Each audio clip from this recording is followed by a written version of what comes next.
Hey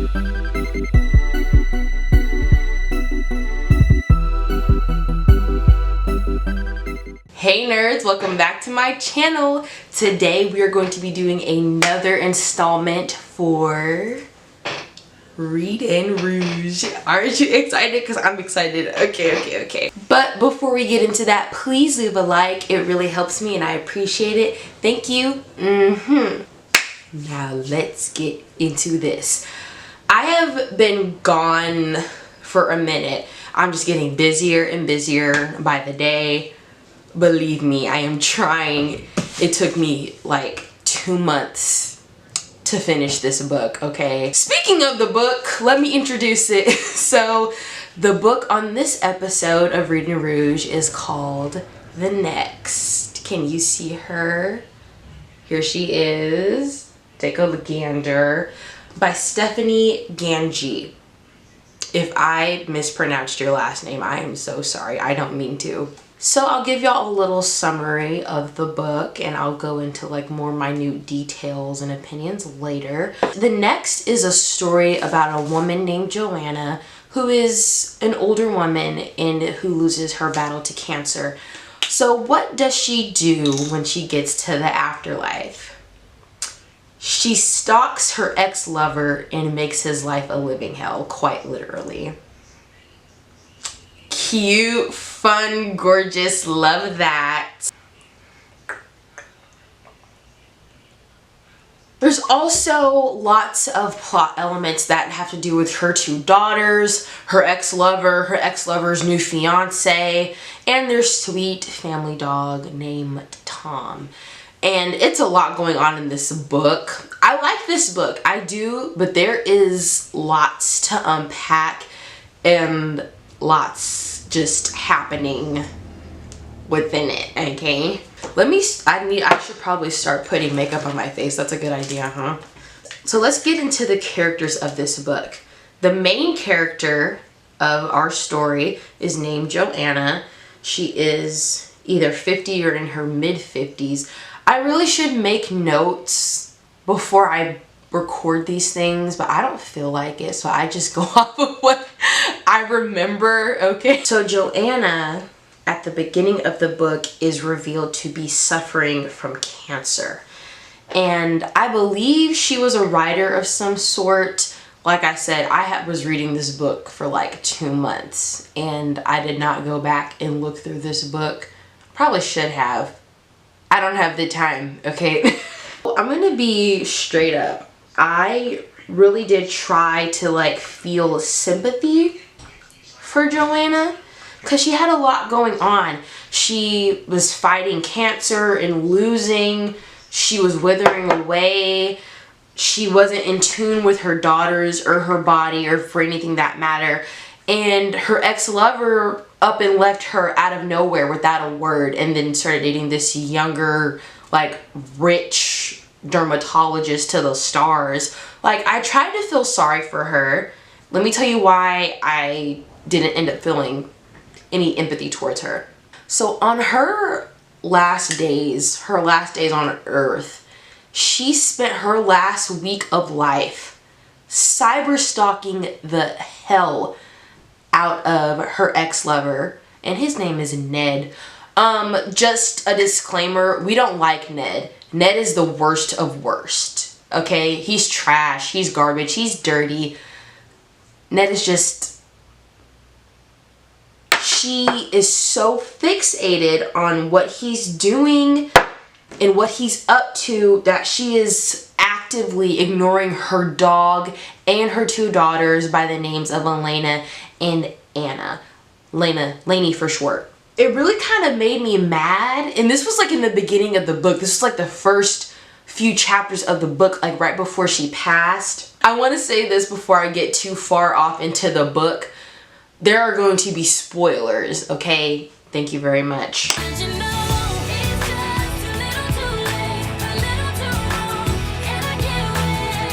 It made me very upset because like your daughters are trying their best to bond with you because you're getting sicker, you're not getting any better, and all you're worried about is Instagram stalking your ex and his new girlfriend.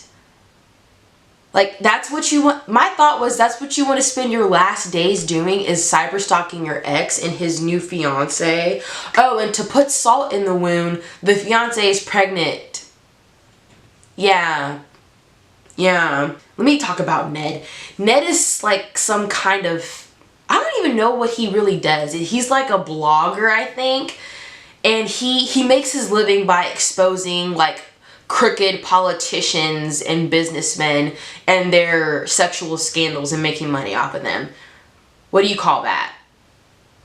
He's like his own little TMZ. That's what he basically does. He's a TMZer, okay? He's very big in the political world, and he's also a professor at a university in Manhattan. I forgot the name. I'll probably put it in the video. He was well known when he was with Joanna because of his blogging work and whatever. And he had his own little show. He thought he was the shit because he had a little show and a little blog and he was getting a little bit of money. It probably wasn't all that good. Like, come on. We've seen this before plenty of times. You're not special. Once Joanna found out that she was sick, and she told Ned, Ned kind of just left one day without a trace. No, I'm gonna be back, nothing like that. No text, no call, no email, not even a messenger pigeon, okay? He just abandoned Joanna. And her daughters, Elena and Anna, they had different feelings about him. Elena kind of, you know, gravitated towards him. She was nice and cordial with him because he would help her with her writing. They're all like writers, essentially. That's Elena's thing.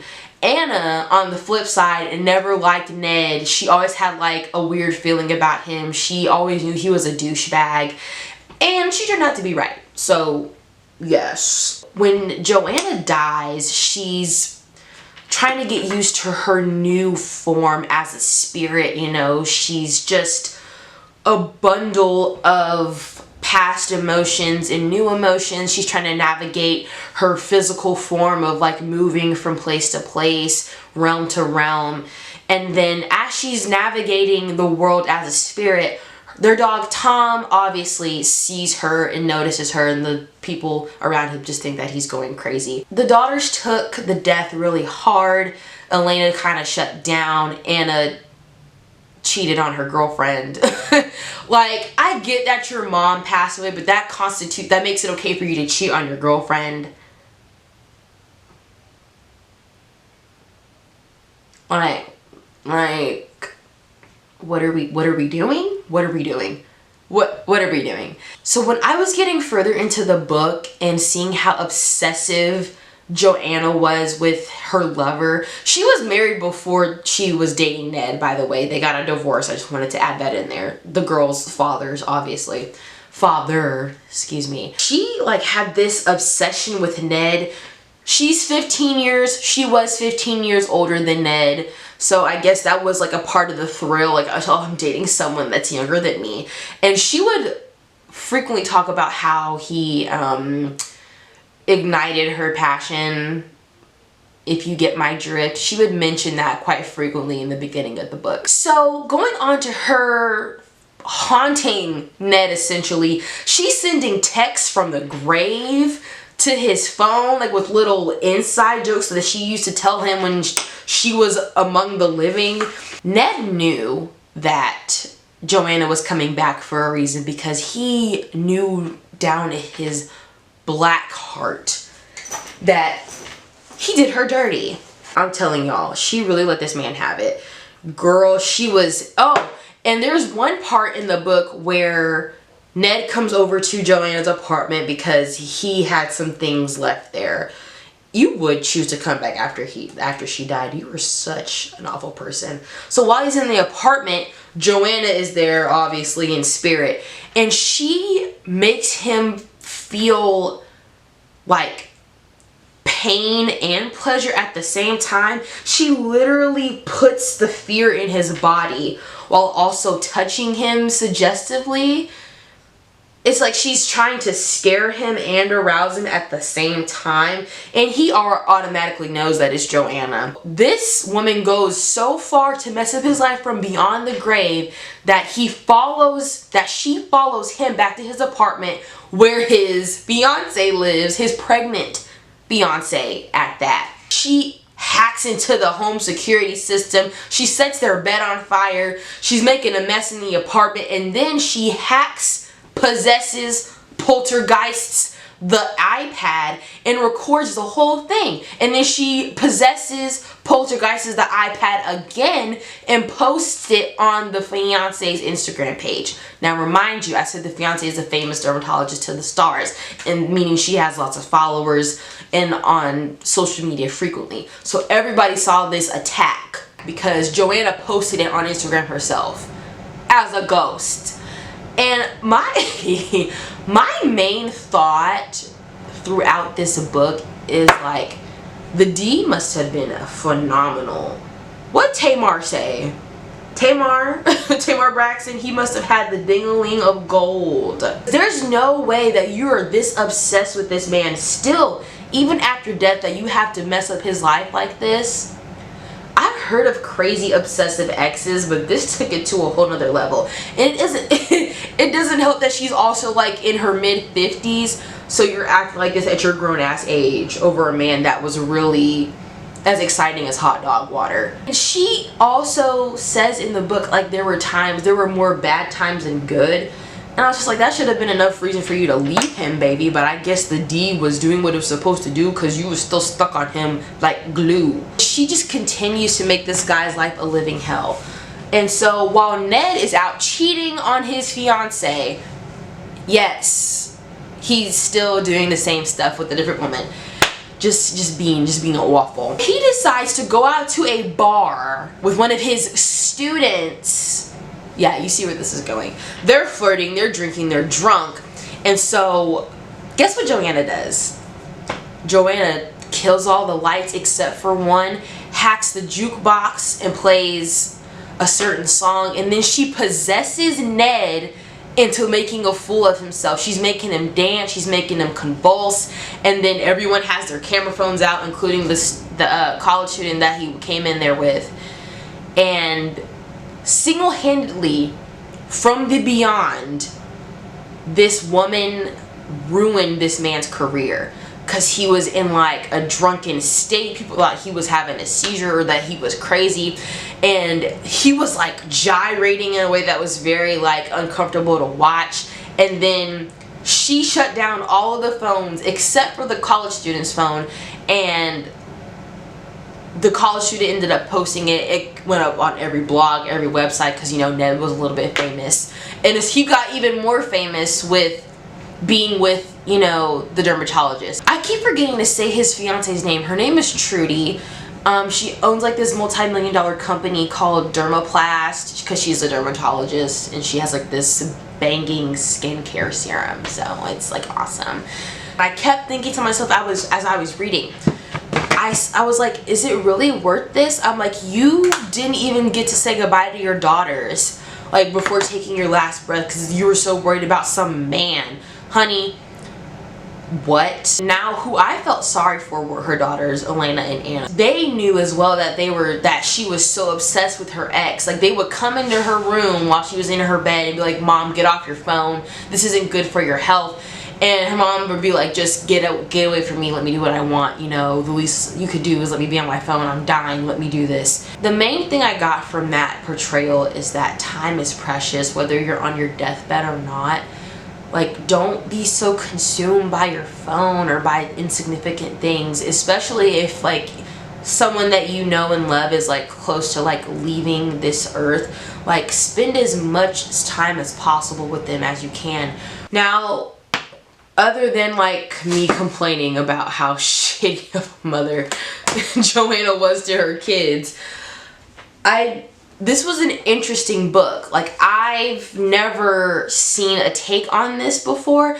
I've read a few books with the jealous girlfriend revenge plotline, and you know, it's fun, it's cute, but doing it from beyond the grave, that That is new. That is new to me. I have never, I have never been that intrigued. Well done. Well done. While I am condemning Joanna for her childish behavior, I can say this. Ned most definitely deserved what he got. He deserved to have his career ruined. He deserved to be humiliated in front of the masses, and he deserved to lose everything that he had. Oh, also, after that video of him like acting crazy circulated around the internet, the wife dropped him, kicked him out of the house completely. She was like, I don't need you. I don't need a man. I don't need a husband, and my baby doesn't need a father. And he's like, but I'm the, like, that's my baby too. Like, you're not gonna just make me leave. She goes, I have a whole village and I don't need you, and I got the money to raise the baby by myself, so boy, bye. Like it was nothing. Like it was nothing. Kicked him out. And he deserved it, because why are you fooling around with one of your students that goes against all the codes of conduct, and you should have known better. And there was a point in the book where they try to make it to where you wanted to sympathize with him. I did not fall for that, because yeah, Ned had like a really bad upbringing and he was born a bastard, and they go into his whole backstory and everything like that, and that's sad, but like, you're a shitty person. That's not, you're not excused by any means, sir. You cheated on your sick ex-girlfriend, and now you're cheating on your rich pregnant fiance with a crusty college student. Get yourself together, okay? To make matters worse, on top of everything else, the author kills off the dog. Those girls, Joanna's daughters, already lost their mom. So you thought it would be cute. You thought it would be cute to kill their dog too? The dog lives no matter what. I don't care what kind of book it is. I don't care what kind of movie it is. Let the dogs live. Let them live. They didn't do nothing to us. And towards the end of the book, everything starts kind of falling into place. The daughters finally cut ties with Ned's toxic ass, and they're just kind of like trying to move on with their lives, which is good for them. Elena finds her mother's old typewriter, because she was a writer, and she has 2 letters for her and her sister Anna. One of the motifs in the book was like the daughters like griping about how their mother did not like say one last goodbye. She didn't care enough to say goodbye to them, like no final words. And when Elena finds these letters, she wrote these before she passed, and they were very heartfelt and warm and loving, and those were her last words. So they got that type of closure, and they were able to live with, you know, their grief, I guess, and like not move on, but like live, you know what I mean? I also want to talk about this. Why is there so much cheating in this book? Why is there so much cheating in this book? Is cheating like a coping mechanism for these characters? Because they're doing a lot of it. This is not okay. It will never be okay. Like, you think it's okay to cheat just because your mom died. You think it's okay to cheat just because your ex died. You think it's okay to cheat because you're stressed. Like, sweetheart, do something else. Like, there are other things you can do that aren't cheating, like, for you to cope. I like this book, but it was kind of hard for me to get through. Like, I was interested in some parts. Some parts really had my attention, and some parts didn't. It was kind of hard for me to get through, and I wasn't slow on reading this book because it was boring. I've been busy, so I just haven't had the time to read. I give this a book like maybe like a, I'm gonna say, I'll say a 6 out of 10. Would I read it again? Probably not for a while. Probably not for a while. I mean, I would have to be in like a really, like some kind of mood for me to read this. You know what I mean? I will say this. I do like how the sisters, Anna and Elena, kind of reconnected and strengthen their sibling bond, because towards the, like, in the beginning, in the middle of the book, they were kind of estranged from each other. Not so much them from their mom, but Elena and Anna were estranged from each other because Anna's kind of a hard ass, you know, and then Elena's the more sensitive one, and so they would butt heads quite a bit, especially when it came to dealing with Ned, because Ned was like a friend to Elena and Anna did not like Ned at all, so they would like not agree on certain things when it came to him. But when their mother passed, and especially when Tom passed, they started to find comfort and solace in each other, and I think that is so important. Oh, I kind of like this. And here we go again with the uneven sides. These are not sisters. They're not even cousins. They're probably like third cousins. Like, why did I buff that out so much better on this side than I did this side? Oh. I just want it to be even, and I will never get there. It's upsetting me and my homegirls. Like, why? What kind of lip do I want to do? Do I want to do like something simple? I think I'm gonna. Let's do something simple. Yeah. I will say this though. You will never, ever catch me obsessing over an ex like that. Living, let alone dead. I'm just like, it kind of made me it kind of made me cringe, because I'm a hardcore feminist, and to see her acting this way over a male,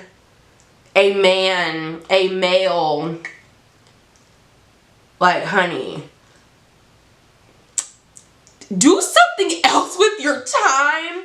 And now that you're dead, because now you have all the time in the world, that's still what you want to do.